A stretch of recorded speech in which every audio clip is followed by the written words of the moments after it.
Sleep is an essential function. It allows our body and mind to recharge.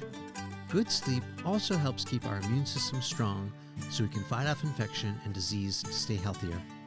In this episode of Behind the Brand, I want to introduce you to Matteo Franceschetti, who has kind of changed my life in a big way with his direct-to-consumer product brand, 8 Sleep.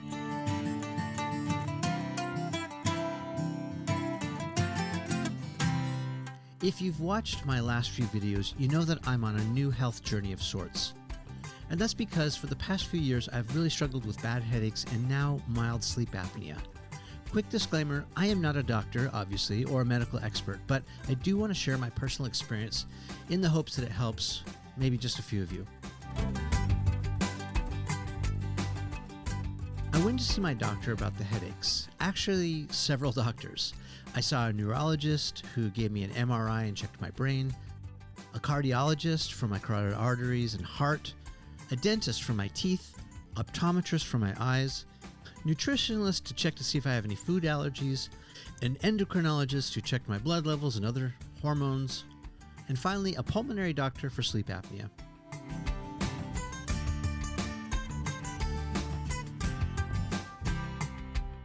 He prescribed a CPAP machine. That's a machine that flows oxygen through a mask that you wear at night so that you don't stop breathing. That's kind of what apnea is. And if you have apnea from, mild to severe, you could wake up 10, 20, 30, 50 times a night and really not even know it. You wake up feeling fatigued, like you were hit by a truck, and it could actually be pretty serious and affect your heart eventually. Now, don't get me wrong. Doctors and other trained medical experts are amazing. My sister is a nurse at Stanford Hospital, and she definitely saves lives on the daily. But in my specific case, none of the doctors that I paid treatment for were able to cure me. They just threw pills at me or a CPAP machine, and nothing really worked. Here's what actually did make a difference. The first thing I did was I changed my diet and eating habits. I started doing intermittent fasting because that's what worked for me. I cut out all desserts and most sugar. Now, not including fruit and other natural sources. I still love fruit and eat lots of it. I started going to the gym and lifting heavier weights 4 to 5 days a week. That's like squats, bench press, all this kind of stuff. And I also walked on the treadmill. I started taking vitamin supplements like vitamin B, vitamin D, along with more electrolytes. This drink I'm drinking called Element. It has magnesium, potassium, and sodium. I started taking cold showers every morning and doing the Wim Hof method of breathing. When I saw good results with that, I added a cold plunge to my routine. And if you haven't seen what cold plunge is, you can take a look at my last video.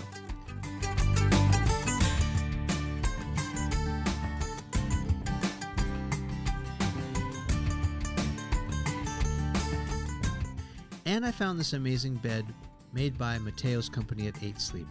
It not only tracks my sleep quality, but thermoregulates my body temperature. I was super interested in the thermoregulation because, my wife and I sleep in the same bed, and we totally run at different temperatures. I like the fan on or the window wide open, and she tends to run cold. The result was I lost 15 pounds in the first 3 months and started feeling great. My clothes fit loose, and my self-confidence was through the roof. I had a much better attitude and felt more optimistic generally about everything. My sex drive improved a lot. I had fewer headaches and was sleeping through the night finally. And I was able to return that CPAP machine. There's a lot more here to talk about with Matteo and the 8 Sleep brand. Let's get into it.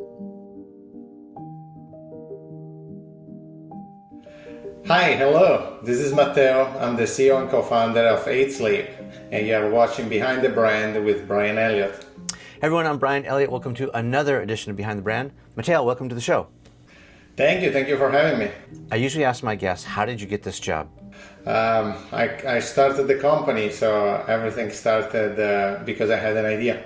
So for those who don't know your background, your context, let's take it back, maybe right back to the beginning, the origin. And I'm always curious, I like to ask people what they were thinking about when they were younger, what they want to be when they grow up. Or what were you dreaming about? Your career, your occupation, your future? What did you want to be when you grew up? Yeah, it's an interesting question because I have always been driven, but when I was a teenager, I was an athlete. At a certain point, I realized I wouldn't become a pro, but I was not really thinking about my professional career. Everything really changed at college after I read an article about lawyers. There were these lawyers working on IPOs and the biggest M&A deals in the world. And I was studying law at the time, and I say, oh, this is what I want to do.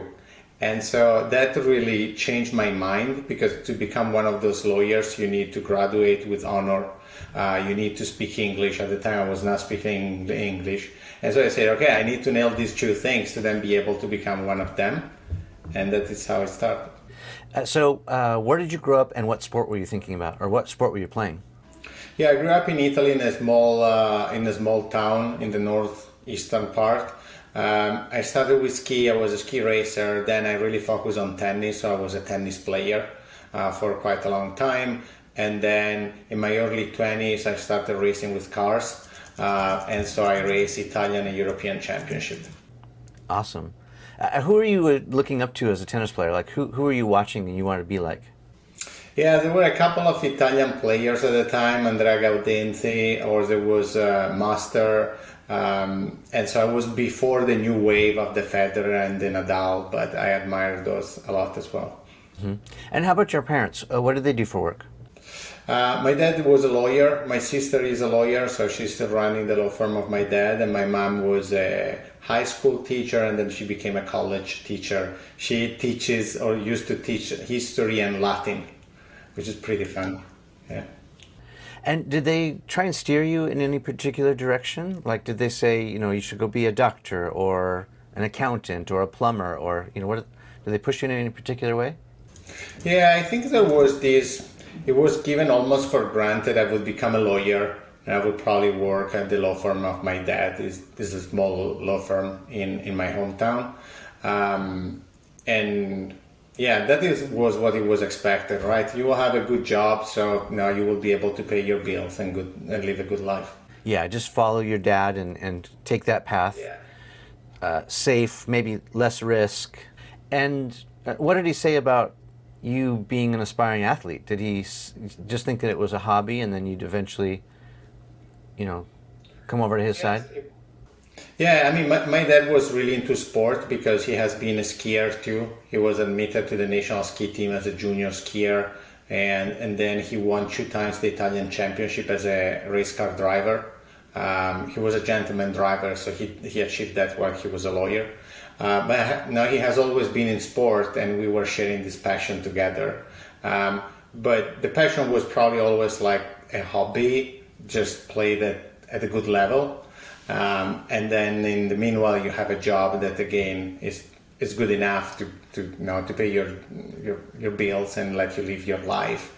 But my parents never really thought of working probably as hard as I do. They always thought, oh, if you work that hard, it's probably because you don't have anything else, right? I remember when I was a kid, and sometimes there was this gentleman who was coming. His office was on the same floor of my apartment, of the apartment of my family, and he was coming to work on Saturday and Sunday.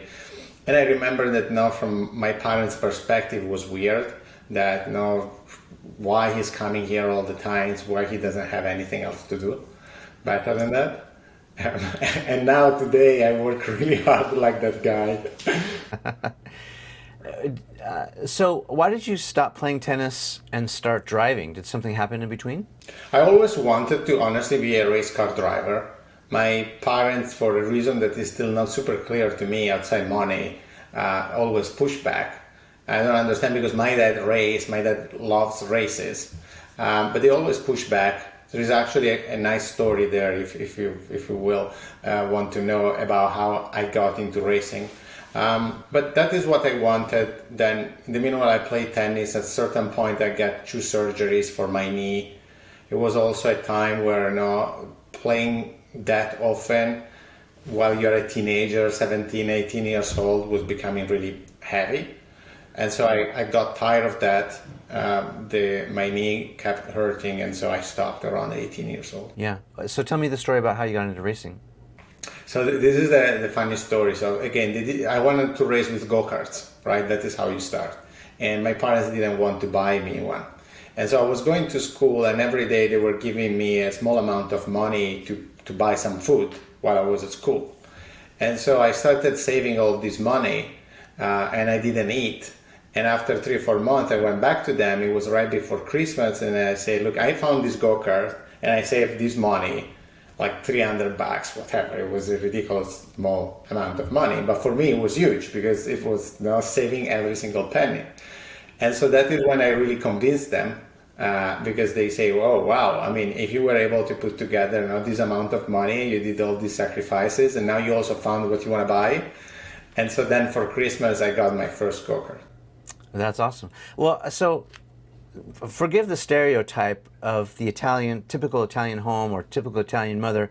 I can just imagine your mom saying something like, Matteo, why aren't you eating, my boy? Like that didn't happen? She didn't notice that you were getting thinner? I don't know. Maybe she noticed. My parents were not the typical Italian stereotype, right? They were, I would say, kind of tough in a positive way.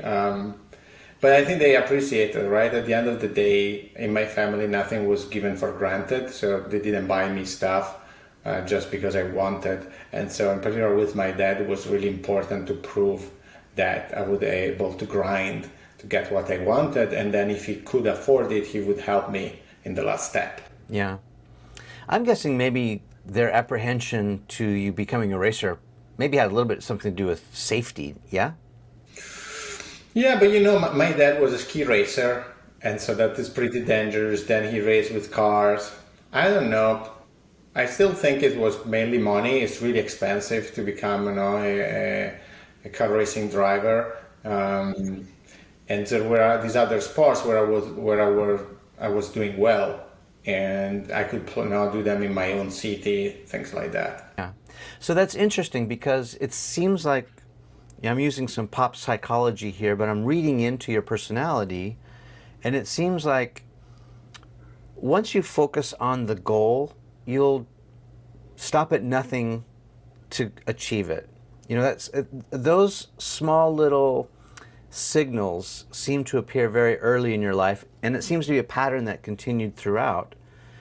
And I also am sort of getting the impression that you don't really have much fear of failure or fear of risk.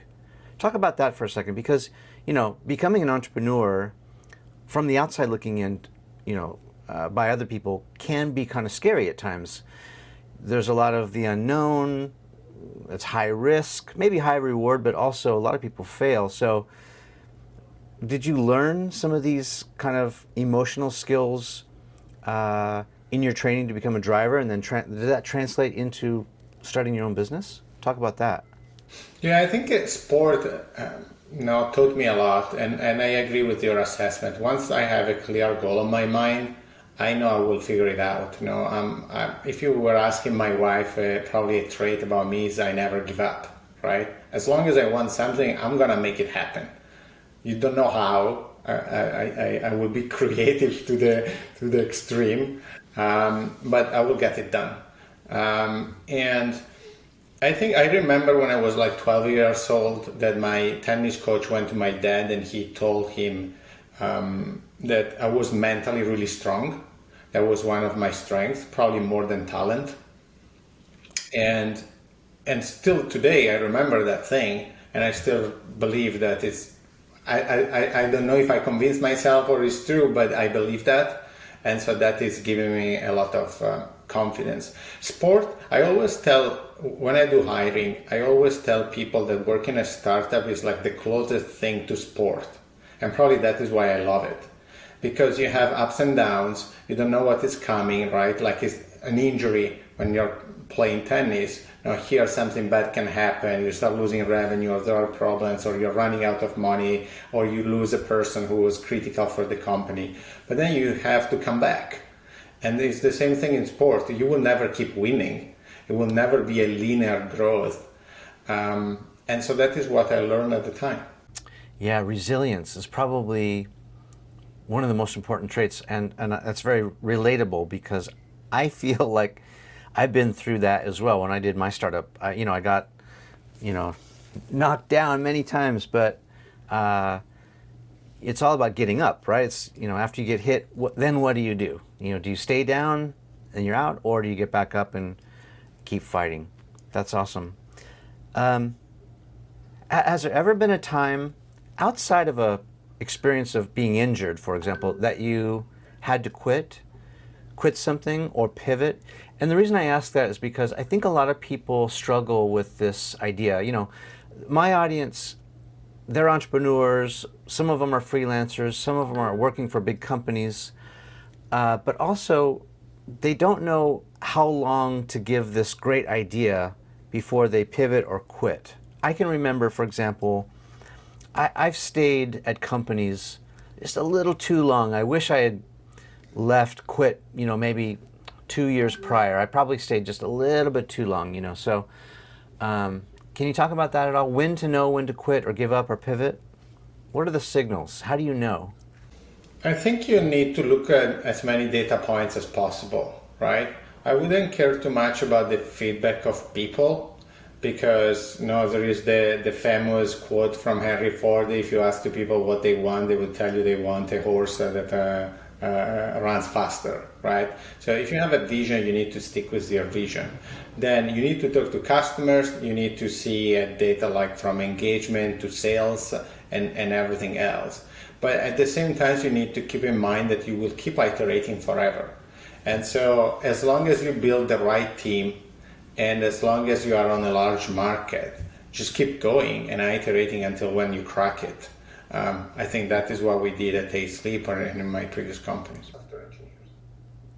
So talk about manufacturing, but also before we go there, how did you even decide to go into this space? Because I've talked to other founders who have disrupted what I would call boring businesses. Now let me clarify this. Cell phones, mobile phones used to be a boring business, right?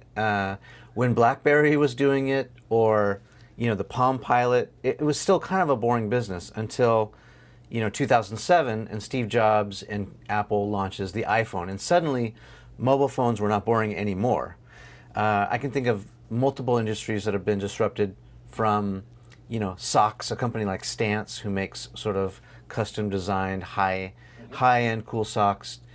So how did you decide to get into basically improving people's sleep, mattresses, mattress technology, cooling, heating? How did you decide to get in? Yeah, so there were two forcing functions. So the first one was I was working really hard, and I started wondering why I had to sleep 8 hours. Could I compress that time to work harder? And so I started looking into medical literature, and I understood that there is no real need to sleep 8 hours. It's just that your body, that is what it takes for your body with no technology to recover. But then I started wondering, but my body is inefficient. Can technology accelerate this? And so then the next step on my mind was why Elon Musk is taking me to Mars, but I still spend a third of my life on a piece of dumb foam with no technology. There is technology everywhere, and then you pretend to go to bed and wake up 8 hours later fully refreshed, just hoping that your body was supporting you in this daily mission. And that is how I started looking at the market. Then from there, what we did, we built a prototype with my co-founder Max. But at the time, on Sundays, myself and Max and Alexandra, who's one of the other co-founders, we were always hacking projects together, right? That is my wife and I. Alexandra is also my wife, right? We were doing hackathons, the two of us at home, sometimes on Sundays. And so with Max, we built this prototype. We organize a pajama party. We invite some friends. They come and try the prototype that Max built in the garage, and they love it so much that one of them give us a $25K check. But there was no company at the time, right? It was one of the side projects we were playing with. And so at that point we say, well, you know what, maybe we should start this project. But I would say we were really naive, meaning it's not that we really, we have sit there and we say, oh, this great business plan and all that. Then what happened is the prototype had certain features and we launched with those features. But as we started talking to customers, we understood that the core feature everyone wanted was cooling. And that is how then we developed the second product, which is the current one, that has thermoregulation, so heats and cools your body during the night to improve your sleep performance. So were you looking at other competitors or other products? Because I can think of there's the chill pad and some other people that kind of do cooling. Were you looking at those technologies too and using that as a springboard? Not much. What we really thought was, okay, there is an insane demand from customers. It was really overwhelming, the demand for cooling. We thought that what was in the market from our perspective, right, it was not comparable to a Tesla or a Peloton of sleep. And we say, we want to build the Tesla/Peloton of sleep with these features that customers want. And we didn't really care about anyone else. Let's roll this back a little bit, because there's still a gap between the time that you were racing and the time that you came to the United States and started 8 Sleep. So bridge that gap for us a little bit, because I assume that you still didn't speak English at the time you were racing cars. You sort of alluded that you went into law. Connect that story for us. Yeah, so long story short, I started studying law because it was the obvious choice again. At the time I was racing with cars, most obvious choice was to join the law firm of my dad. I read this article. I never really loved the idea of becoming a lawyer like my dad, because I always wanted to do business. And so I read this article of these lawyers that were doing business, right? M&A and IPOs, working on the biggest transaction in the world. And as I read that, I said, this is what I want to do. This kind of lawyer is interesting to me. But again, to be one of those lawyers, there are very few. So you need to graduate with honor, you need to speak English. And so that really changed the trajectory. I was doing well at college, but I was not on a trajectory for honor. And so then, based on what now you said, once I have the goal, I go for it. So I graduated with honor. I launched a startup, and I made enough money to come to the US with that startup. We were taking photographs in trucks. So we were going to car races. We were taking pictures, printing them, and selling them. It was an idea I had. Put a timestamp on that. What year are we talking about? 2002, 2002 or 2003, somewhere around there. So this is before basically the launch of social media. The internet's still just a baby, a few years old. There's no YouTube, no Facebook, no Instagram, no nothing. Okay. And no iPhone, by the way. Yeah. No iPhone, nothing. So I make enough money, myself and my best friend, and then I graduated with honor. I found a SDSU, so in San Diego. There is a program for people that can come in, learn English. While I'm there, I found an internship. They didn't want to give it to me, but I insisted so much that for this sort of business organization. And the first goal was to call some of their customers, but my English was still so bad that when I was calling these people, I couldn't fully understand what they were telling me. But I do all this. I apply for these big law firms, and I get, I think, 3-4 interviews. And then I joined this one that is called Freshfields Brookhouse Deringer. There are 4. They are called Magic Circle in the world. There are 4 UK firms. They are some of the largest in the world. So Freshfield was one of them. Was actually the largest. So I get in. I work there for 2 years. Then my boss becomes the head of finance at another Magic Circle law firm, and I'm the only intern that he brings with him, a bunch of lawyers and myself, only intern. I was not a lawyer yet, because in Italy you need to practice 2 years, then you do an exam, the bar exam, and then you become a lawyer. So I joined Allen & Overy, and then 2 years in, there is this unique, I would say, bubble in Italy, probably the only business bubble in the past 50 years about renewable energy. And so a lot of private equity funds come to Italy to buy land to then develop solar plants, because there were a feed-in tariff paid by the government that would pay extra money for solar energy. I started working on that at night, but at night, in these law firms, you finish to work like at 10 p.m. And so I was working from 10 p.m. to 2 a.m. with my co-founder at the time. And it gets to a point where this company starts making enough money that I can quit my job and become a full-time entrepreneur. My mom didn't want, so my dad just died. My mom said, why would you do that? Being an entrepreneur is a stupid idea. No, if anything happens, we just lost your dad, there is no money. And but that's what I wanted to do, and I say best regards to the law firm, because the point of my mind was, you're already doing well in the law firm. You can make great money here. It's a big deal, right? This law firm is really big. Why would you take the risk? Can I just pause you there, because that's another, it's a very subtle thing that you're talking about, but I think it's really important. What you did was extremely difficult. I mean, you sort of glazed over the fact that you did something that could potentially be very scary. You know, your dad just passed away.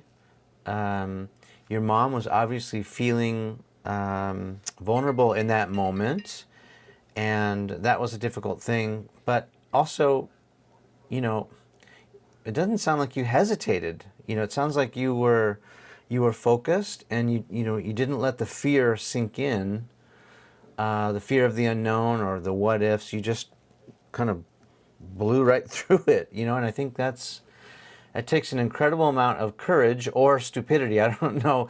You know, when I was younger, I didn't know any better, so I just, went forward. But it sounds like you developed that courage as like a muscle, and it sounds like you were practicing from a very early age, so that when you had opportunity, when the opportunity was knocking, you were able to answer that and push through. I think you can't take that for granted. That was a lot of work that you did, building your courage muscle in the very early years to be able to push through a very difficult time when the opportunity came.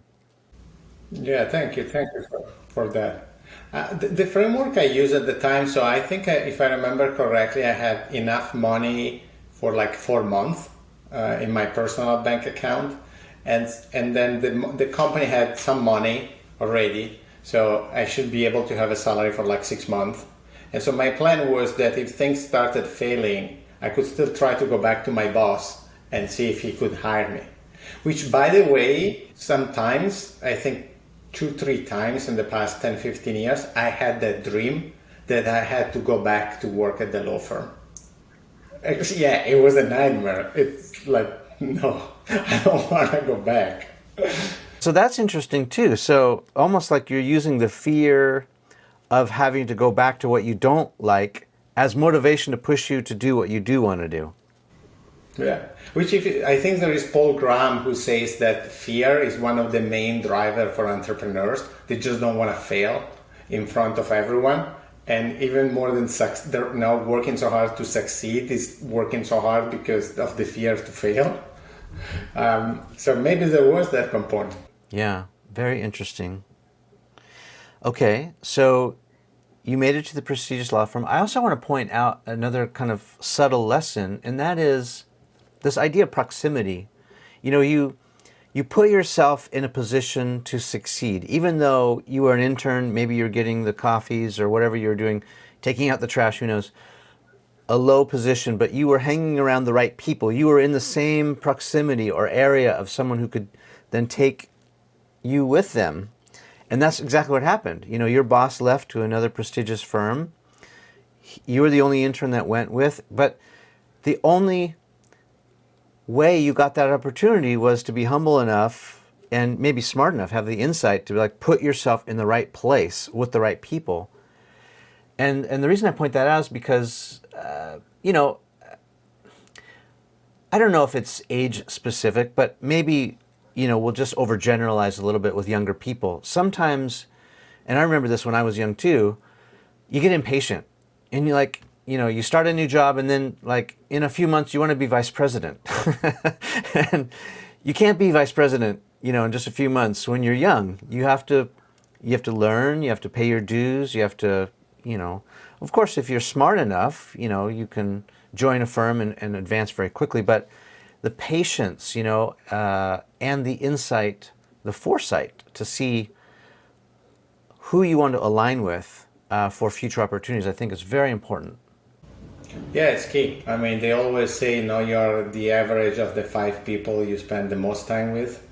So I truly believe that. Yeah. So that person brought you over, and you had a law career. Now let's jump back into 8 Sleep, and let's talk about some of the things that went wrong. You got this prototype off the ground. You got you got a cash offer. You got a signal of demand that someone might want this. Were you going through your own health challenges at the time?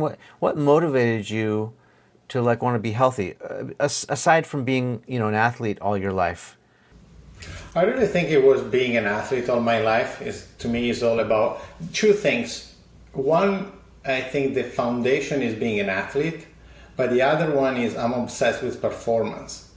And I know that by sleeping more, by training, by eating this thing, by fasting, by being a biohacker, I can improve my performance and try to be my best. So then I can grow faster and I can exceed my own expectations. So it's really that drive. Yeah.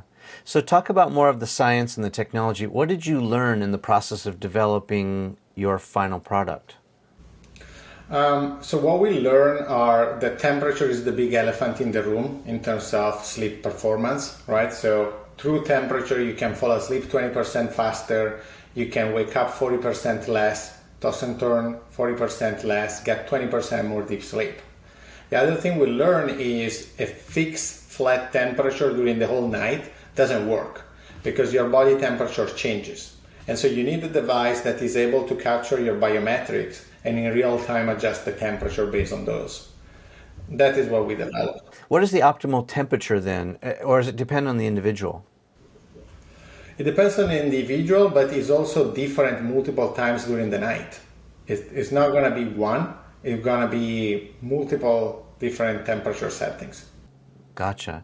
And the technology in the bed or the mattress detects that?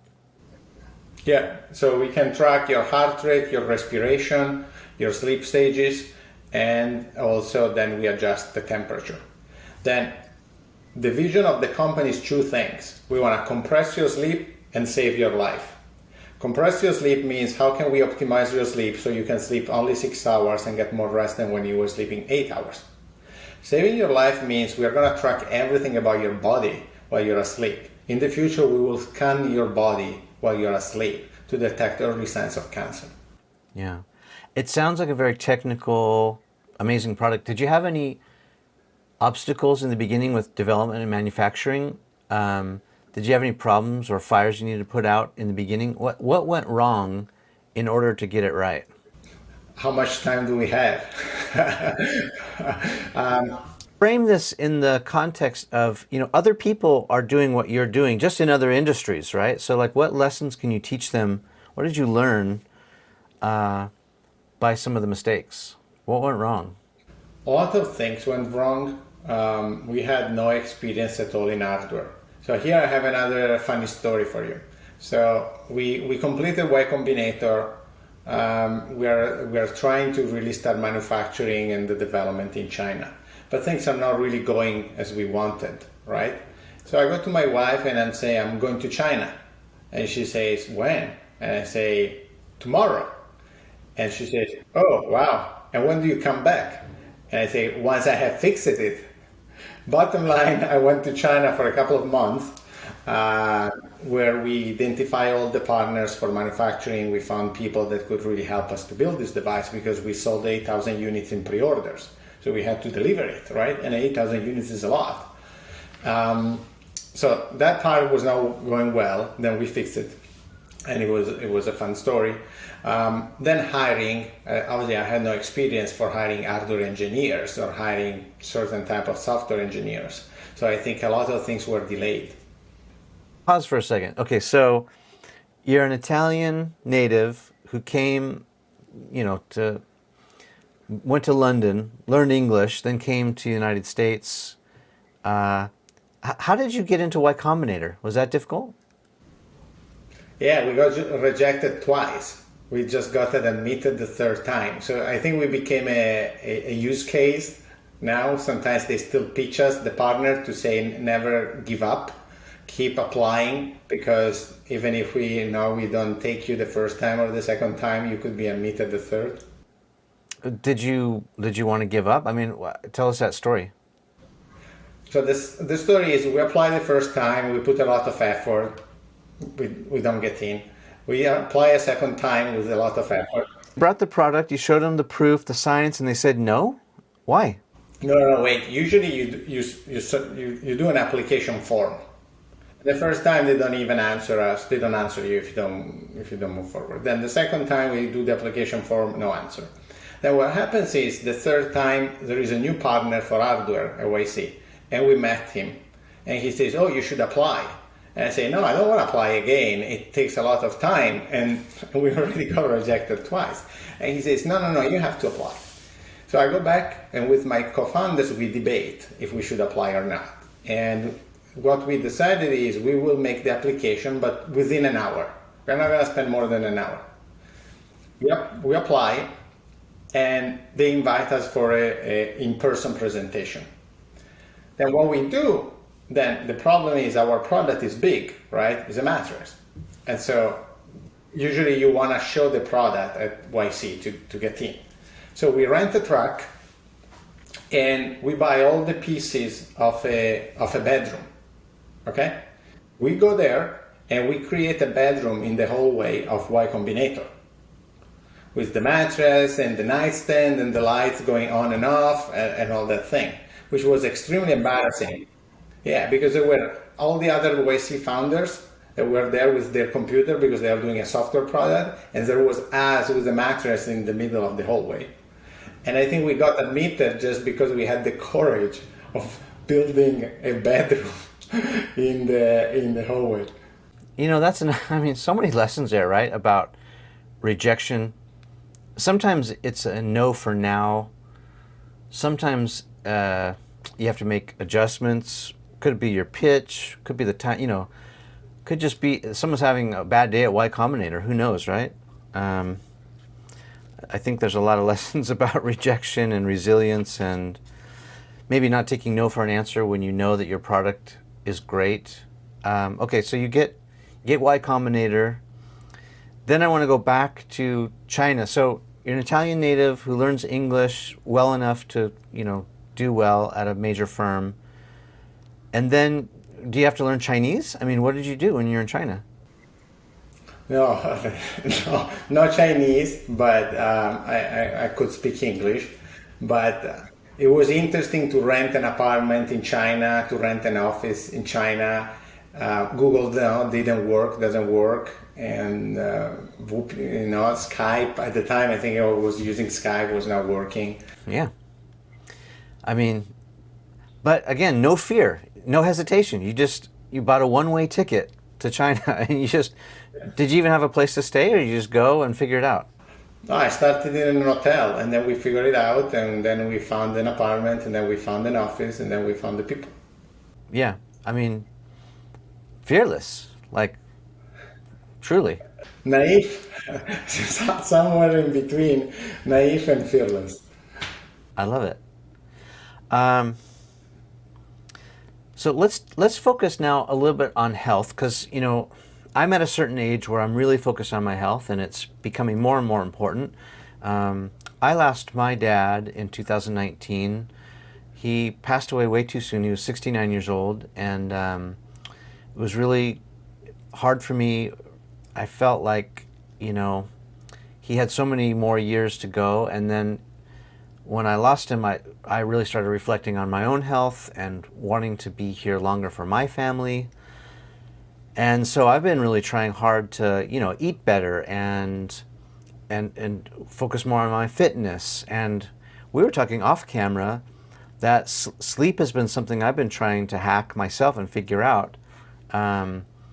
Talk about the health benefits and some of the science behind what you guys are doing and how it works and how important that is. Yeah, let's start from the last point, right? So health is based on three pillars: nutrition, fitness, and sleep. And actually, the first pillar is sleep, because if you sleep 2 hours per night, there is no nutrition. You will start eating carbs to compensate, and you cannot train. So sleep is really the foundation of everything. Then there is nutrition, and then there is fitness, but they are after sleep, right? There is plenty of medical evidence that sleep has a major impact on your longevity, on your heart rate, on your blood pressure, on everything you do. There is evidence that the way you eat is directly correlated to sleep, meaning when you're sleep deprived, you have different type of cravings, in particular for junk food. So sleep is the foundation of health. Then there are a couple of different ways you can work on your sleep, but again, the big elephant in the room, so the fastest way to improve your sleep performance is through temperature. Because your body temperature already changes during the night, so it's something that physiologically is already part of your body. If you look back 3,000 years ago, right, the temperature in the caves was already changing during the night, right, because the sun drops and then it gets colder, and then there is the sunrise, and so it gets warmer. So what we are doing with our technology is exactly what is already part of your body. We just enhance these temperature changes in your body to maximize temperature performance. I'm sure, like most men, I run really hot, so I sleep, with not many clothes on. I like a fan or the air conditioning on in the summertime, and I tend to sleep much better. But I'll tell you a story about me and my health. So I started, and this is why I love your product. I went to the doctor to try and figure out my health. I was having some health issues. I was having like little heart palpitations, and I thought maybe I had heart problems. And I got my blood panel taken out, and I've talked a lot about my headaches too. I had headaches. And this just kind of started all of a sudden. And, each doctor I went to see, the neurologist, for my headaches, or the heart doctor, cardiologist for my heart, each doctor kind of told me, well, you look pretty good actually. You eat well, you don't smoke, you eat pretty clean. You're getting older, that's true, you're not a young man anymore, but at the same time, all things considered, you look pretty good, but still I didn't feel good. And the heart palpitations actually ended up being a symptom of sleep apnea. And I didn't know much about sleep apnea. My doctor discovered it in a blood panel because he said, oh, your red blood cell count is higher than normal.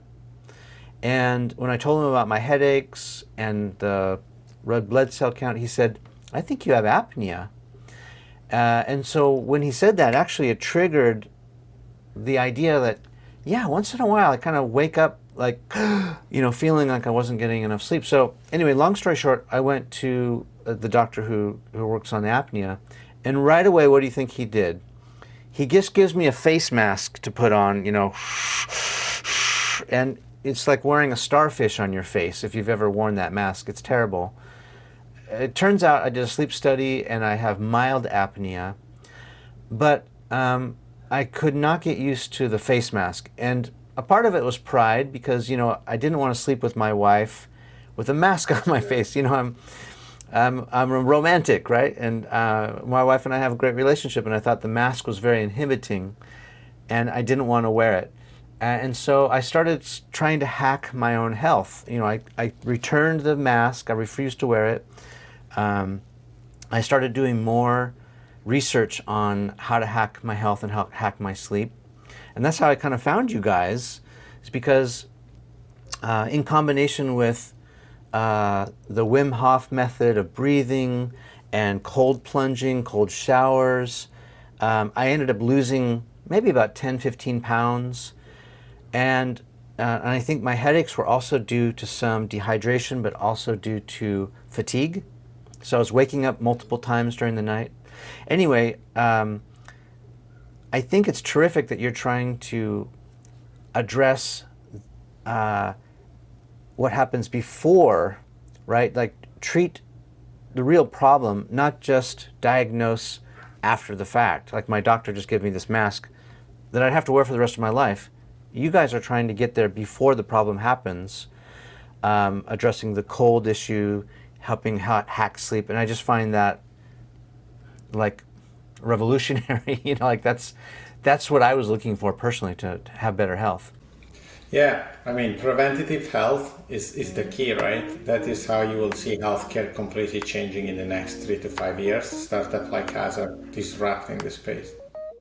I mean, we were just sitting back, you know, chopping it up, reminiscing about the good old days and all that.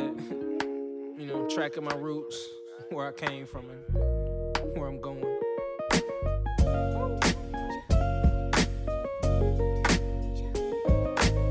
But like I say, man, always said it. It's not about the destination. No. It's all about the journey. Ain't nothing changed but the weather. The dangling carrot that hang from the rear view. Your dreams in the past ain't nowhere near you. Backseat drivers got nothing but 2 cents. Shotgun riders too biased, they all liars. I should get an A for effort, I'm too tired. But I'm never giving up, that's why I'm kinda admired. Role model, like it or not, I gotta play it. Sugarcoat the rhyme sometimes, but still say it. Said I was quitting at 40 is just a fib. I'm still a kid that's wiping the food off of my bib. You ever wanted something so bad that you could taste it? Cried over every opportunity wasted. Good and bad news, which one you want first? Either way you pick the best.